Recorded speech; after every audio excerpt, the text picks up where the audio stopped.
আসসালামু আলাইকুম গাইজ, তোমরা আশা করি সবাই ভালো আছো। আলহামদুলিল্লাহ, আমিও তোমাদের দয়া ভালো আছি। আমি আজকেও বলতে গাছি আমার বাড়িতে আসছি। লাকড়ি চুলায় খিচুড়ি রান্না করব।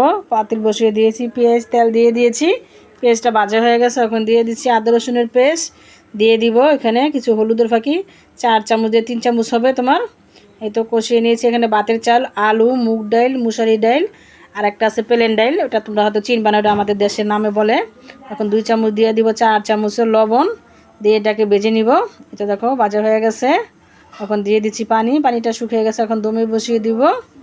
দমে বসিয়ে উল্টে পুল্টে তুমি একটু পর পর লাড়া দিব। এই দেখো খিচুড়িটা হয়ে গেছে। এখন ইলিশ মাছ ভাজবো। ইলিশ মাছ 1 চামচ হলুদ, 1 চামচ মরিচ, পরিমাণ মতন লবণ দিয়ে এটাকে সুন্দর করে মতন মেখে নিয়েছি। কড়াই বসিয়ে দিয়েছি, পরিমাণ মতন তেল দিয়ে দিয়েছি। এখন একটা একটা করে সবগুলো মাছ আমি সাজিয়ে দিব। এটা আমার ছোটো ভাইয়ের বড় কড়াই, তোমরা কেউ বাজে কমেন্ট করবে না। ও কড়াইটা কালো করবে, এই জন্য কড়াইটা এরকম হয়েছে কালারটা।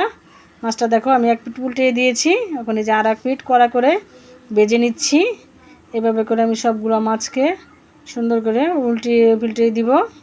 এই তো দেখো একটা একটা করে সবগুলো মাছ আমি উল্টিয়ে নিচ্ছি। তো উল্টানো প্রায় হয়ে গেছে, আর এক পিস বাকি আছে উল্টানো। এই তো উল্টিয়ে নিয়েছি। মাছটা ভাজা হয়ে গেছে, এখন নামিয়ে নিব। এই তো নামিয়ে নিয়েছি। দেখো শুকনো মরিচ বাছতেছি। আজকে শুকনো মরিচের ভর্তা করব। খিচুড়ি, ইলিশ মাছ ভাজা, শুকনো মরিচ আম্মু ভর্তা করে দিচ্ছে।